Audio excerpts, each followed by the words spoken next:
Covering every county, this is your statewide newscast, Arkansas Today.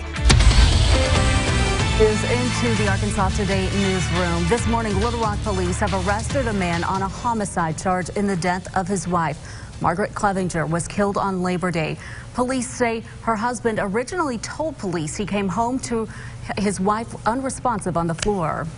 Police say evidence says otherwise. The 56-year-old woman had severe injuries to her brain. Now, on Labor Day, Timothy was treated for an unrelated medical issue, questioned by detectives, then released without any charges. And good afternoon. Thank you for joining us for Arkansas Today. I am Aaron Nolan. And I'm Mallory Brooks. Good afternoon. A Northeast Arkansas restaurant will close for 24 hours to thoroughly clean after more than 100 people have gotten sick. The Arkansas Department of Health believes JJ's Beer Garden and Brewery and an employee might have spread a virus that caused the sickness. Peyton Yeager reports on the latest information from the investigation. It's a number that keeps climbing. Well, there's no specific recipe on how to respond to an outbreak.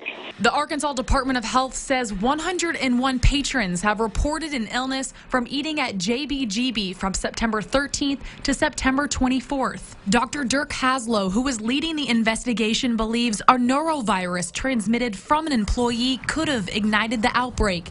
He confirmed 3 employees were found sick during the time the illness spread. They are reporting nausea, vomiting, diarrhea, and some with a mild fever.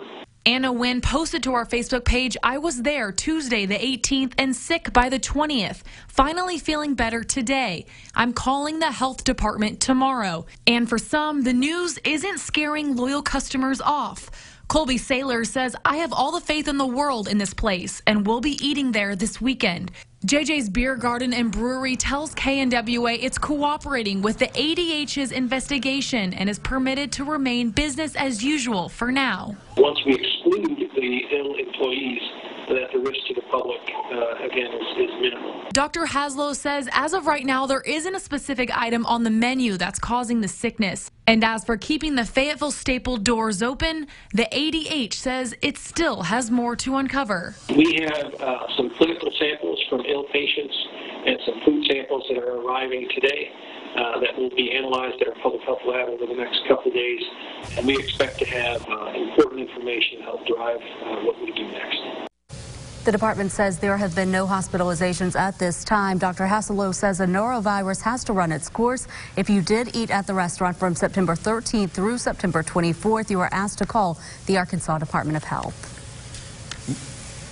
Matt Ham, the executive vice president, released a statement. In an effort to best protect the health of our customers and staff, JBGB has voluntarily decided to close for business today in order to thoroughly disinfect all surfaces inside and outside the restaurant, which will eliminate any gastrointestinal or norovirus that may be present. What we know right now is the restaurant will reopen tomorrow. Former State Senator John Woods has been denied an appeal. He's guilty of 15 fraud and bribery charges. Woods was sentenced to almost 19 years in prison, ordered to pay millions of dollars in restitution for orchestrating a kickback scheme involving state funds. Several others involved in the scheme were also convicted, but none faced punishment as steep as Woods.